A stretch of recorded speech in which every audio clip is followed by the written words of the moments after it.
तमङ्गैः सानाथ्यन्नो विदधतिकं ब्रह्मनारायणाख्यम् भूषारत्नं भुवनबलयस्याखिलाश्चर्यरत्नं लीलारत्नं जलधिदुहितुर्देवता मौलिरत्नं चिन्तारत्नं जगति भजतां सत्सरोजच्युरत्नं कौसल्याया लसतोमहन्मण्डले पुत्ररत्नम् महाव्याकरणाम्बोधिमन्थमानसमन्दरम् कवयन्तं रामकीर्त्या हनूमन्तमुपास्महे मुख्यप्राणाय भीमाय नमो यस्य भुजान्तरम् नानावीरसुवर्णानां निकषाश्मायितं बभौ स्वान्तस्थानन्तशय्याय पूर्णज्ञानरसारणसे उत्तुङ्गवाक्तरङ्गाय मध्वदुग्धाब्दये नमः सूक्तिरत्नाकरे रम्ये मूलरामायणार्णवे विहरन्तो महीयां सक्रियन्तां गुरवो मम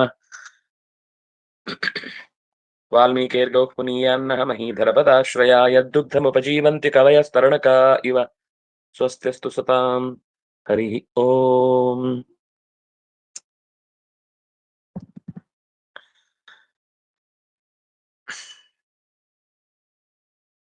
ಸುತ ಅವ್ರು ಹೇಳಿ ಆರ್ಯಸ್ಯಾಂಕೆ ಸ್ಮಿತಮುಖೀಂ यांके स्मितमुखीम् आर्यस्यांके स्मितमुखीम् आर्यां किं सौम्य पश्यसि आर्यां किं सौम्य पश्यसि आर्यां किं सौम्य पश्यसि आर्या पार्श्वे विनीतं तम् आर्यापार्श्वे विनीतं तम् आर्यापार्श्वे विनीतं तं लक्ष्मणं वीक्षसेन किम् लक्ष्मणं वीक्षसेन किम् लक्ष्मणं वीक्षसेन किम् आर्यस्यांके ಸ್ಮಿತಮುಖೀಂ ಆರ್ಯಾಂ ಸೌಮ್ಯ ಕಿಂ ನ ಪಶ್ಯಸಿ ಶ್ರೀರಾಮಚಂದ್ರನ ಮಡಿಲನ್ನ ಅಲಂಕರಿಸಿರುವಂತಹ ನಗುಮೊಗದ ಸೀತೆಯನ್ನ ಪಶ್ಯಸಿ ಕಿಂ ನೋಡ್ತಾ ಇದ್ದೀಯೇನು ಆರ್ಯನ ಎಡಭಾಗದಲ್ಲಿ ಬಲಭಾಗದಲ್ಲಿ ವಿನೀತನಾದ ಲಕ್ಷ್ಮಣನನ್ನ ಕಾಣುತ್ತಿಲ್ಲವೇನು ನೀನು ಅಂದ್ರೆ ನಾನು ನಿಜವಾಗಿಯೂ ರಾಮನನ್ನ ನೋಡ್ತೇನಾ ರಾಮನನ್ನ ನೋಡುವಂತಹ ದೊಡ್ಡಸ್ತಿಕೆ ನನಗೆ ಸಿಕ್ಕತ್ತಾ ಅಂತ ಅವನು ಪ್ರಶ್ನೆ ಕೇಳಿದ್ದಕ್ಕೆ ಹನುಮಂತ ನಿನ್ನ ದೃಷ್ಟಿಯನ್ನ ಅಗಲಿಸಿ ಅತ್ಯಂತ ಚಂಚಲವಾದಂತಹ ಕಣ್ಣನ್ನ ಅತ್ತ ಹಾಯಿಸಿ ಸಫಲಗೊಳಿಸು ಅಂತ ಹಿಂದೆ ಹೇಳಿದ್ದ ಹನುಮಂತ. ಈಗ ರಾಮ ಹತ್ತಿರ ಬರ್ತಾ ಇರುದನು. ಮೊದಲು ಕಪಿಗಳ ಉದ್ಘೋಷದ ಧ್ವನಿ ಕೇಳಿಸಿತು. ಈಗ ಆರ್ಯನೇ ಕಾಣಿಸ್ತಾ ಇದ್ದಾನೆ ಅನ್ನೋದನ್ನ ಹೇಳ್ತಿದ್ದಾನೆ. ಹೇ ಸೌಮ್ಯ, ಎಲೈ ಮನೋಹರನೇ, ಅತ್ಯಂತ ಶ್ರದ್ಧಾಳುವೆ, ಆರ್ಯಸ್ಯ ಅಂಕೆ ಆರ್ಯಸ್ಯ ಅಂಕೆ. ಆರ್ಯೆ ಅಂಕ ಅಂತಂದ್ರೆ ವಾಮೋರು, ಎಡಭಾಗದ ತೊಡೆ. ರಾಮಚಂದ್ರನ ಎಡತೊಡೆಯಲ್ಲಿ ಕುಳಿತಿರುವ ಸ್ಮಿತಮುಖೀಂ ಆರ್ಯಾಂ ಕಿಂ ಪಶ್ಯಸಿ ಕಿಂ, ನಗುವ ಮೋರೆಯ ಅತ್ಯಂತ ಸುಂದರಿಯಾದ ಸೀತೆಯನ್ನು ಕಾಣುತ್ತಿರುವೆ ಏನು? ಆರ್ಯನ ಹತ್ತಿರದಲ್ಲೇ ವಿನೀತನಾಗಿ ವಿನಯೋಪೇತನಾಗಿ ನಿಂತಿರುವ ಲಕ್ಷ್ಮಣನನ್ನು ನೋಡುತ್ತಿಲ್ಲವೇನು ಅಂತ ಕೇಳ್ತಾನೆ. ಆರ್ಯಸ್ಯ ಷಷ್ಠಿ ಏಕ, ಅಂಕೆ ಸಪ್ತಮಿ ಏಕ, ಸ್ಮಿತಮುಖೀಂ. ಸ್ಮಿತಂ ಮುಖಂ ಯಸ್ಯಾಹ ಸಾ ಸ್ಮಿತಮುಖೀ ತಾಂ. ಆರ್ಯಾಂ ದ್ವಿತೀಯ ಏಕ, ಕಿಂ ಅವ್ಯಯ ಸೌಮ್ಯ ಸಂಬೋಧನಾ ಪ್ರಥಮ, ಪಶ್ಯಸಿ ಲಟ್ ಮಧ್ಯಮ ಏಕ, ಆರ್ಯಸ್ಯ ಪಾರ್ಶ್ವೇ ಆರ್ಯ ಪಾರ್ಶ್ವೇ ಸಪ್ತಮಿ ಏಕ. ಆರ್ಯ ಪಾರ್ಶ್ವೇ, ಸಾರಿ,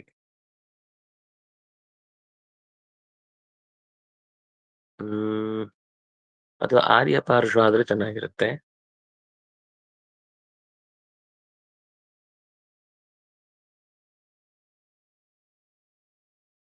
ರಾಮ ಆರ್ಯ ಪಾರ್ಶ್ವೆ ಅಂತ ಆಗಿದೆ, ಅದು ಆರ್ಯ ಪಾರ್ಶ್ವ ಆದ್ರೆ ಚೆನ್ನಾಗಿರುತ್ತೆ.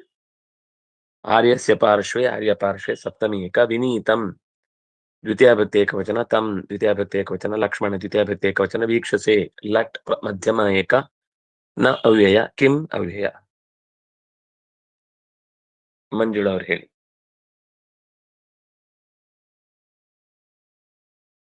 ಕಪೀಂದ್ರ ರಾಕ್ಷಸೇಂದ್ರೌ ತ್ವಂ.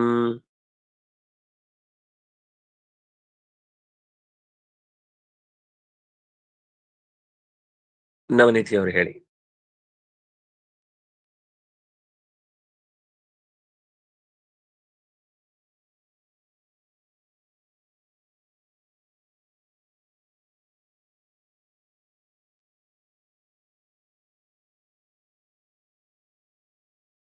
ಚೈತನ್ಯ ಅವರು ಹೇಳಿ.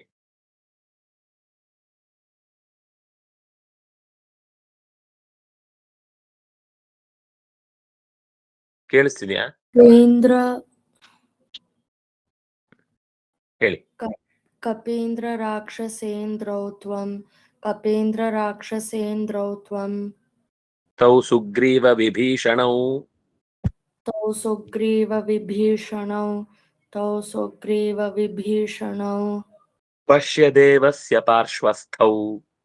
ಪಶ್ಯ ದೇವಸ್ಯ ಪಾರ್ಶ್ವಸ್ಥೌ ಪಶ್ಯ ದೇವಸ್ಯ ಪಾರ್ಶ್ವಸ್ಥೌ ಕಿಂಕರೌ ಸುಪ್ರಿಯಂಕರೌ. ಕಿಂಕರೌ ಸುಪ್ರಿಯಂಕರೌ ಕಿಂಕರೌ ಸುಪ್ರಿಯಂಕರೌ. ಕಪೀಂದ್ರ ರಾಕ್ಷಸೇಂದ್ರೌ ತ್ವಂ ತೌ ಸುಗ್ರೀವ ವಿಭೀಷಣೌ ಪಶ್ಯ ದೇವಸ್ಯ ಪಾರ್ಶ್ವಸ್ಥೌ ಕಿಂಕರೌ ಸುಪ್ರಿಯಂಕರೌ. ನೀನು ದೇವಸ್ಯ ಶ್ರೀರಾಮಚಂದ್ರನ ಪಾರ್ಶ್ವೇ ಎರಡೂ ಬದಿಗಳಲ್ಲಿ ತಿಷ್ಠತಃ ಪಾರ್ಶ್ವಸ್ಥೌ ಅಂದ್ರೆ ಪಾರ್ಶ್ವದಲ್ಲಿ ನಿಂತಿರುವ ಕಿಂಕರೌ ಸೇವಕರಾಗಿರುವ ಸುಪ್ರಿಯಂಕರೌ ಯಾವಾಗಲೂ ರಾಮನಿಗೆ ಪ್ರಿಯವಾದದ್ದನ್ನೇ ಉಂಟು ಮಾಡುವ ಕಪೀಂದ್ರ ರಾಕ್ಷಸೇಂದ್ರೌ ಕಪಿಗಳ ಒಡೆಯ ಮತ್ತು ರಾಕ್ಷಸರಲ್ಲಿ ಒಡೆಯನೆನಿಸಿದ ಸುಗ್ರೀವ ವಿಭೀಷಣವು ಸುಗ್ರೀವ ಮತ್ತು ವಿಭೀಷಣವು ಅವರಿಬ್ಬರನ್ನು ಪಶ್ಯ ನೋಡು. ನಾರಾಯಣ. ಕಪೀಂದ್ರಶ್ಚ ರಾಕ್ಷಸೇಂದ್ರಶ್ಚ ಕಪೀಂದ್ರ ರಾಕ್ಷಸೇಂದ್ರೌ ದ್ವಂದ್ವ ಸಮಾಸ ಪ್ರಥಮ ವಿಭಕ್ತಿ ದ್ವಿವಚನ. ತ್ವಂ ಪ್ರಥಮ ವಿಭಕ್ತಿ ಏಕವಚನ ತ್ರಿಲಿಂಗಕಃ. ತೌ ಪ್ರಥಮ ವಿಭಕ್ತಿ ದ್ವಿವಚನ. ಸುಗ್ರೀವಶ್ಚ ವಿಭೀಷಣಶ್ಚ ಸುಗ್ರೀವ ವಿಭೀಷಣೌ ಪ್ರಥಮ ವಿಭಕ್ತಿ ದ್ವಿವಚನ. ಪಶ್ಯ ಲೋಟ್ ಮಧ್ಯಮ ಏಕ. ದೇವಸ್ಯ ಷಷ್ಠಿ ಏಕ. ಪಾರ್ಶ್ವಸ್ಥೌ ಪಾರ್ಶ್ವೇ ತಿಷ್ಠತಃ ಇತಿ ಪಾರ್ಶ್ವಸ್ಥೌ ಪ್ರಥಮ ವಿಭಕ್ತಿ ದ್ವಿವಚನ. ಕಿಂಕರೌ ಪ್ರಥಮ ವಿಭಕ್ತಿ ದ್ವಿವಚನ. ಕಿಂಕರೋತಿ ಇತಿ ಕಿಂಕರಃ. ತೌ ಕಿಂಕರೌ. ಸುಪ್ರಿಯಂಕರೌ ಸುಪ್ರಿಯಂ ಕುರುತಃ ಇತಿ ಸುಪ್ರಿಯಂಕರೌ.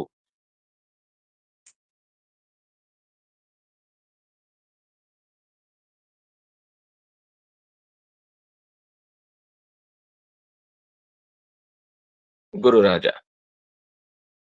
ಇತಿ ಮಾರುತಿವಾಕ್ಯೇನ इति मारुतिवाक्येन इति मारुतिवाक्येन ವರ್ಣ್ಯಮಾನಂ ಸ್ವದೈವತಂ. वर्ण्यमानं स्वदैवतं वर्ण्यमानं स्वदैवतं ಗುರೋರಿವೋಪದೇಶೇನ गुरोरिवोपदेशेन ದದರ್ಶ ಭರತೋ ವಿಭುಂ.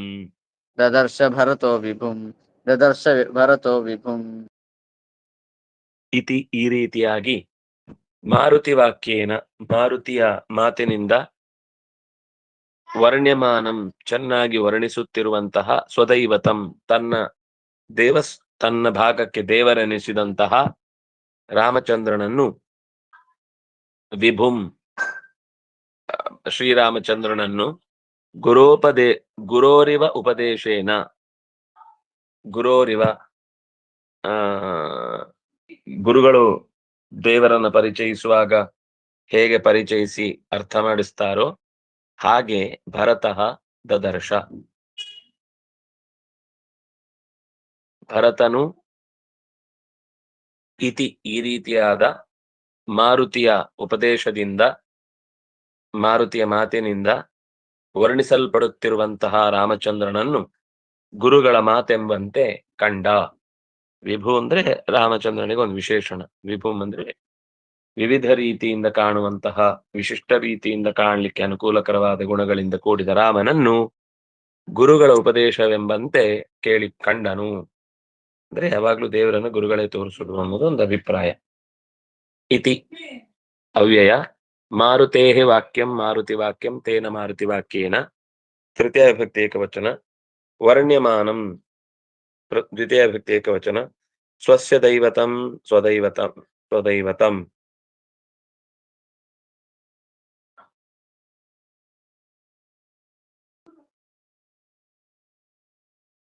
ದೇವಸ್ಯ ಅಯಂ ದೈವತಃ ಸ್ವಸ್ಯ ದೈವತಃ ತಂ ಗುರೋಃ ಷಷ್ಠಿ ಏಕ ಇವ ಅವ್ಯಯ ಉಪದೇಶೇನ ತೃತೀಯ ಏಕ ದದರ್ಶ ಲಿಟ್ ಪ್ರಥಮ ಏಕ ಭರತಃ ಪುಲ್ಲಿಂಗ ಪ್ರಥಮ ಏಕ ವಿಭುಂ ದ್ವಿತೀಯ ವಿಭಕ್ತಿ ಏಕವಚನ. ನವನಿಧಿ ಅವರು ಹೇಳಿ. ಶ್ಯಾಮಲಂ ಕೋಮಲಂ ರಾಮಂ ಶ್ಯಾಮಲಂ ಕೋಮಲಂ ರಾಮಂ ಶ್ಯಾಮಲಂ ಕೋಮಲಂ ರಾಮಂ ವಿಮಲಂ ಕಮಲೇಕ್ಷಣಂ ವಿಮಲಂ ಕಮಲೇಕ್ಷಣಂ ವಿಮಲಂ ಕಮಲೇಕ್ಷಣಂ ಮಂದಹಾಸೇಂದುಮಾಲಕ್ಷ್ಯ ಮಂದಹಾಸೇಂದುಮಾಲಕ್ಷ್ಯ ಮಂದಹಾಸೇಂದುಮಾಲಕ್ಷ್ಯ ನನಾಮ ಭರತೋ ಭುವಿ ನನಾಮ ಭರತೋ ಭುವಿ ನನಾಮ ಭರತೋ ಭುವಿ ಶ್ಯಾಮಲಂ ಕೋಮಲಂ ರಾಮಂ ಕಮಲೇಕ್ಷಣಂ ವಿಮಲಂ ರಾಮಂ ಮಂದಹಾಸೇಂದುಂ ಆಲಕ್ಷ್ಯ ಭುವಿ ಭರತಃ ನನಾಮ. ಶ್ರೀರಾಮಂ ಆಲಕ್ಷ್ಯ ಆಲಕ್ಷ್ಯ ಅಂದ್ರೆ ಗಮನಿಸಿ, ಭೂಮಿಗೆ ಅಡ್ಡ ಬಿದ್ದ, ಭುವಿ ನನಾಮ ಉದ್ದಕ್ಕೆ ನಮಸ್ಕರಿಸಿದ. ರಾಮನನ್ನ ಹೊಗಳಿದ ಮಾತು. ಶ್ಯಾಮಲಂ ಅತ್ಯಂತ ಸುಂದರವಾದ ಬಣ್ಣ, ಮೋಡದಂತೆ ಗಿಡಿದಾದ ಬಣ್ಣ. ಕೋಮಲಂ ಮೆದುವಾದ ಬಣ್ಣ. ವಿಮಲಂ ಕೊಳೆಯಿಲ್ಲದ. ಕಮಲೇಕ್ಷಣಂ ಅರಳಿದ ಕೆಂದಾವರೆಯಂತೆ ಕೂಡಿರುವ. ರಾಮಂ ಮಂದಹಾಸೇಂದುಂ ನಗುತ್ತಿರುವ ಚಂದಿರನನ್ನು ಹೋಲುವ. ರಾಮಂ ಶ್ರೀರಾಮನನ್ನು ಆಲಕ್ಷ್ಯ ನೋಡಿ. ಭರತಃ ಭರತನು ಭುವಿ ನೆಲದಲ್ಲಿ ನನಾಮ ನಮಸ್ಕರಿಸಿದನು.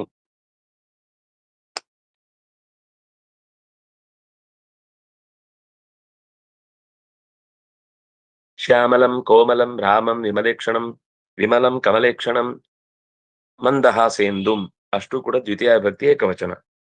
ಮಂದಹಾಸಃ ಏವ ಇಂದುಃ ಯಸ್ಯ ಸಹ ಮಂದಹಾಸೇಂದುಃ. ಆಲಕ್ಷ್ಯ ಲೆಪ್ರತ್ಯಂತಮವ್ಯಯಂ. ನನಾಮ ನಮು ಪ್ರಹ್ವತ್ವೇ ಶಬ್ದೇ ಚ ಲಿಟ್ ಪ್ರಥಮ ಏಕ. ಭರತಃ ಪುಲ್ಲಿಂಗ ಪ್ರಥಮ ಏಕ. ಭುವಿ ಸಪ್ತಮಿ ಏಕ. ಮಂಜುಳ ಅವರು ಹೇಳಿ. ಸೀತಾಕಾಂತಂ ರಾವಣಾರಿಂ ಸೀತಾಕಾಂತಂ ರಾವಣಾಯಂ ಸೀತಾಕಾಂತಂ ರಾವಣಾರಿಂ ರಾಮಂ ಪಶ್ಯತ ಪಶ್ಯತ ರಾಮಂ ಪಶ್ಯತ ಪಶ್ಯತ ರಾಮಂ ಪಶ್ಯತ ಪಶ್ಯತ ಉತ್ಥಿತಂ ಸರ್ವತೋ ವಾಕ್ಯಂ ಉತ್ತಿತಂ ಸರ್ವತೋ ವಾಕ್ಯಂ ಉತ್ತಿತಂ ಸರ್ವತೋ ವಾಕ್ಯಂ ಇತ್ಯೇವಂ ವಿಶ್ವಮಂಗಲಂ ಇತ್ಯೇವಂ ವಿಶ್ವಮಂಗಲಂ ಇತ್ಯೇವಂ ವಿಶ್ವಮಂಗಲಂ. ರಾವಣನನ್ನು ಸಂಹರಿಸಿದ ಸೀತೆಯ ಮನದನ್ನನಾದ ವಿಶ್ವಕ್ಕೆ ಮಂಗಳವನ್ನುಂಟು ಮಾಡುವ ರಾಮನನ್ನು ನೋಡಿ ನೋಡಿ ಅಂತ ಸರ್ವತಃ ಇತ್ಯೇವಂ ಸರ್ವತಃ ವಾಕ್ಯಂ ಉತ್ಥಿತಂ. ಹೀಗೆ ಎಲ್ಲ ದಿಕ್ಕುಗಳಿಂದಲೂ ಕೂಡ ರಾಮನ ಕುರಿತಾದ ಘೋಷಣೆಗಳು ಎದ್ದವು. ಸೀತಾಕಾಂತಂ ಸೀತಾಯಾಹ ಕಾಂತಃ ಸೀತಾಕಾಂತಃ ತಂ. ಶ್ರೀರಾಮಚಂದ್ರನ ಪರಿಚಯ ಮಾಡಿಕೊಡುವಾಗ ಸೀತಾಕಾಂತಂ ರಾವಣಾರಿಂ ವಿಶ್ವಮಂಗಲಂ ರಾಮಂ ಪಶ್ಯತ ಪಶ್ಯತ ಇತ್ಯೇವಂ ಸರ್ವತಃ ವಾಕ್ಯಂ ಉತ್ಥಿತಂ. ರಾವಣಸ್ಯ ಅರಿಹಿ ತಂ ರಾವಣಾರಿಂ. ರಾಮಂ ದ್ವಿತೀಯ ವಿಭಕ್ತಿ ಏಕವಚನ. ಪಶ್ಯತ ಪಶ್ಯತ ಲೋಟ್ ಮಧ್ಯಮ ಬಹು ಎರಡು ಕೂಡ ಲೋಟ್ ಮಧ್ಯಮ ಬಹು. ಉತ್ಥಿತಂ ನೋಡಿ ನೋಡಿ ಅಂತ ಅದು ಎರಡೆರಡು ಸರ್ತಿ ಪ್ರಯೋಗ ಮಾಡುದು. ಅದು ವೀಪ್ಸಾ ಅಂತ ಕರೀತಾರೆ. ಉತ್ಥಿತಂ ತಪ್ರತ್ಯಯಂತರವಾದ ಶಬ್ದ ಪುಲ್ಲಿಂಗ ಪ್ರಥಮ, ಪುಲ್ಲಿಂಗ ದ್ವಿತೀಯ ಏಕ, ನಪುಂಸಕಲಿಂಗ ನಪುಂಸಕಲಿಂಗ ದ್ವಿತೀಯ ಏಕ, ಸರ್ವತಃ ಅವ್ಯಯ, ವಾಕ್ಯಂ ದ್ವಿತೀಯ ಏಕ, ಇತಿ ಏವಂ ಇತ್ಯೇವಂ ಯಣ್, ವಿಶ್ವಮಂಗಲಂ ವಿಶ್ವಸ್ಯ ಮಂಗಲಂ ವಿಶ್ವಸ್ಯ ಮಂಗಲಃ ವಿಶ್ವಮಂಗಲಃ ತಂ, ಅಥವಾ ವಿಶ್ವಸ್ಯ ಮಂಗಲಂ ಏನ, ಯಾರಿಂದ ವಿಶ್ವಕ್ಕೆ ಮಂಗಳವಾಗುತ್ತೋ ಅವನು. ವಿಶ್ವಸ್ಮಿನ್ ಮಂಗಲಂ ಅದು ಆಗುತ್ತೆ. ವಿಶ್ವದಲ್ಲಿ ಮಂಗಳ,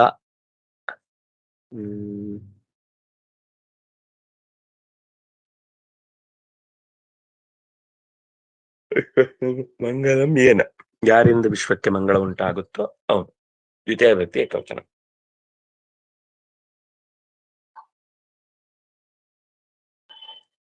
ಅಥವಾ ವಿಶ್ವಮಂಗಲಂ ಅನ್ನೋದಕ್ಕೆ ವಾಕ್ಯಕ್ಕೆ ಅರ್ಥ ಇಟ್ಕೊಂಡ್ರೆ, ಅಂದ್ರೆ ವಾಕ್ಯಕ್ಕೆ ವಿಶೇಷಣವಾಗಿ ಇಟ್ಕೊಂಡ್ರೆ, ವಿಶ್ವದ ಎಲ್ಲೆಡೆ ವಿಶ್ವಸ್ಮಿನ್ ಎಲ್ಲಾ ಕಡೆ ಮಂಗಳ ವಾಕ್ಯವು, ವಿಶ್ವಮಂಗಲಂ ಎಲ್ಲೆಡೆ ಮಂಗಳ ವಾಕ್ಯವು, ಸರ್ವತಃ ಉತ್ಥಿತಂ ಅಂತ ಒಂದ್ಸತಿ ಬಂದಿದೆ, ಆದ್ರಿಂದ ಮತ್ತೆ ಅದನ್ನ ಅಲ್ಲಿಗೆ ವಿಶೇಷಣ ಮಾಡ್ಬೇಕಾದ ಅಗತ್ಯ ಇಲ್ಲ. ಸರ್ವತಃ ಮಂಗಳಂ ಅಂತಂದ್ರೆ ವಿಶ್ವಸ್ಮಿನ್ ಮಂಗಳಂ ಅಂತಾನೆ ಅರ್ಥ. ರಾಮನಿಗೆ ವಿಶೇಷಣವನ್ನಾಗಿ ಕೊಡ್ಬೋದು, ಅವನನ್ನು ನೋಡಿ ಅಂತ ಹೇಳುದ್ರಿಂದ ಎಲ್ರಿಗೂ ಮಂಗಳ ಆಗತ್ತೆ ಅನ್ನುವ ಭಾವನೆಯಿಂದ ಎಲ್ಲರೂ ಕೂಡ ಈ ಮಾತನ್ನ ಹೇಳತೊಡಗಿದರು. ಸರ್ವತಃ ಉತ್ಥಿತಂ, ಎಲ್ಲ ಕಡೆಯಲ್ಲೂ ಈ ಮಾತು ಹೊರಟಿತು. ಸುಮತಿ ಅವರು ಹೇಳಿ. ಭಾಸಮಾನಂ ವಿಮಾನಾಗ್ರೇ, ಭಾಸಮಾನಂ ವಿಮಾನಾಗ್ರೇ, ಭಾಸಮಾನಂ ವಿಮಾನಾಗ್ರೇ, ನೇಮುಃ ಸರ್ವಾಃ ಪ್ರಜಾಪ್ರಭುಂ, ನೇಮುಃ ಸರ್ವಃ ಪ್ರಜಾಪ್ರಭುಂ, ನೇಮುಃ ಸರ್ವಃ ಪ್ರಜಾಪ್ರಭುಂ, ತಮಾಂಸಿ ಪರಿಮುಷ್ಣಂತಂ, ತಮಾಂಸಿ ಪರಿಮುಷ್ಣಂತಂ, ತಮಾಂಸಿ ಪರಿಮುಷ್ಣಂತಂ, ಉದಯಾದ್ರೌ ರವಿಂ ಯಥಾ, ಉದಯಾದ್ರೌ ರವಿಂ ಯಥಾ, ಉದಯಾದ್ರೌ ರವಿಂ ಯಥಾ, ಉದಯಾದ್ರೌ ರವಿಂ ಯಥಾ. ಸರ್ವಾಹ ಪ್ರಜಾಹ ಎಲ್ಲ ಪ್ರಜೆಗಳು ಕೂಡ, ವಿಮಾನಾಗ್ರೇ ಭಾಸಮಾನಂ ಪ್ರಭುಂ ತಮಾಂಸಿ ಪರಿಮುಷ್ಣಂತಂ ಪ್ರಭುಂ ನೇಮುಹು ನಮಸ್ಕರಿಸಿದರು. ಯಥಾ ಅದ್ರೌ ರವಿಃ ತಥಾ, ಅದ್ರೌ ರವಿಃ ಯಥಾ ತಮಾಂಸಿ ಪರಿಮುಷ್ಣಂತಂ, ಅದ್ರೌ ತಮಾಂಸಿ ಪರಿಮುಷ್ಣಂತಂ ರವಿಂ ಯಥಾ ನೇಮುಹು ತಥಾ ಪ್ರಜಾ ಸರ್ವಾಹ ವಿಮಾನಾಗ್ರೇ ಭಾಸಮಾನಂ ರಾಮಂ ನೇಮುಹು ನಮಸ್ಕರಿಸಿದರು. ಆಕಾಶ ಮಾರ್ಗವಾಗಿ ವಿಮಾನದಲ್ಲಿ ಕುಳಿತು ಬರುತ್ತಿರುವಂತಹ ರಾಮನನ್ನ ಕಂಡು ಪ್ರಜೆಗಳೆಲ್ಲರೂ ಕೂಡ ಕೈ ಮುಗಿದರು. ಹೇಗೆ ಆಕಾಶದಲ್ಲಿ ಸೂರ್ಯ ಮೂಡಣದಲ್ಲಿ ಉದಯಿಸಲಾಗಿ ತಮ್ಮ ತಮ್ಮ ನಿತ್ಯದ ಕರ್ತವ್ಯ ಎನ್ನುವ ಹಾಗೆ ಸೂರ್ಯನಿಗೆ ನಮ್ಮ ಕತ್ತಲೆಯನ್ನ ಕಳೆದು, ನಮ್ಮ ಸುತ್ತಲಿನ ಕತ್ತಲೆಯನ್ನು ಕತ್ತರಿಸಿ ನಮ್ಮ ಮನಸ್ಸಿಗೆ ಅರಿವನ್ನ ಬೆಳಕನ್ನ ಬಿತ್ತರಿಸಿದಂತಹ ಸೂರ್ಯನಿಗೆ ಹೇಗೆ ಎಲ್ಲರೂ ನಮಸ್ಕರಿಸುತ್ತಾರೋ ಹಾಗೆ ರಾಮಚಂದ್ರ, ಆದ್ರೆ ಸೂರ್ಯ ಬಂದ ಹಾಗೆ ಬಂದ, ಬೆಳಕು ಹೆಚ್ಚಾಗಿತ್ತು, ಚಂದ್ರನಂತೆ ಮಸುಕಾಗಿರ್ಲಿಲ್ಲ. ಪ್ರಜೆಗಳಿಗೆ ನಿಜವಾದ ಇಲ್ಲಿಯ ತನಕ ಇದ್ದ ಕತ್ತಲೆ ದೂರವಾಯಿತು ಅನ್ನುವ, ಅಂದ್ರೆ ರಾಮಚಂದ್ರನ ವಿರಹದ ಕತ್ತಲೆ ಅದು ಪರಿಹಾರವಾಯಿತು ಅನ್ನೋದನ್ನ ಹೇಳ್ತಿದ್ದಾರೆ.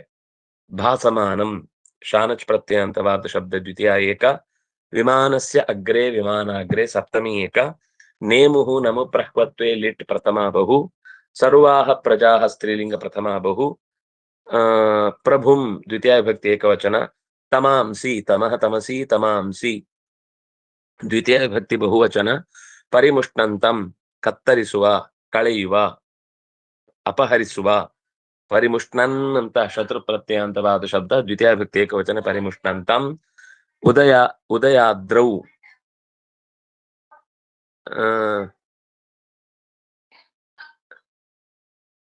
ಉದಯಾಖ್ಯಃ ಅದ್ರಿಃ ಉದಯಾದ್ರಿಃ ತಸ್ಮಿನ್ ಉದಯಾದ್ರೌ, ಸಪ್ತಮಿ ವಿಭಕ್ತಿ ಏಕವಚನ, ರವಿಂ ದ್ವಿತೀಯ ವಿಭಕ್ತಿ ಏಕವಚನ, ಯಥಾ ಅವ್ಯಯ. ದೀಪ ಅವ್ರು ಹೇಳಿ. ಅವಾತರತ್ ಪುರಾಭ್ಯಾಸೇ,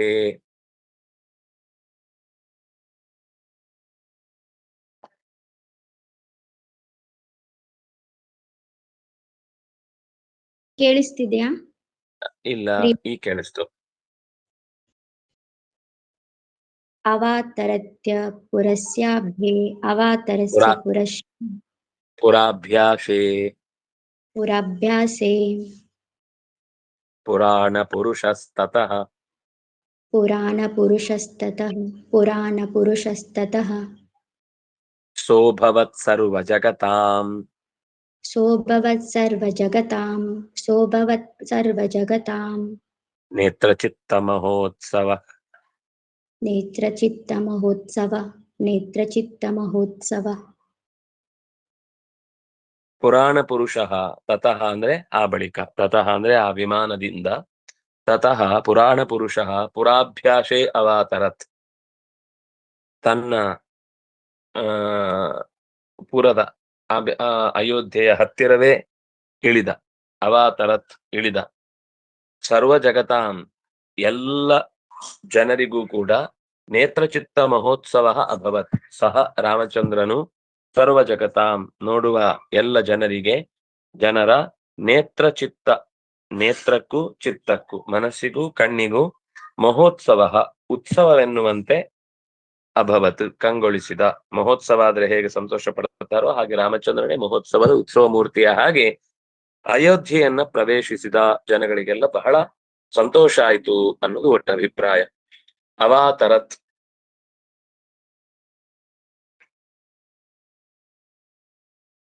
ಇಳಿಸಿದನು, ಪುರಾಣ ಪುರುಷ ಅವಾತರತ್ ಇಳಿದನು. ಅತರತ್ ತ್ರಿಪ್ಲವನ ತರಣಯೋಹೋ ಅವ ಉಪಸರ್ಗ, ಪುರಾಭ್ಯಾಸೆ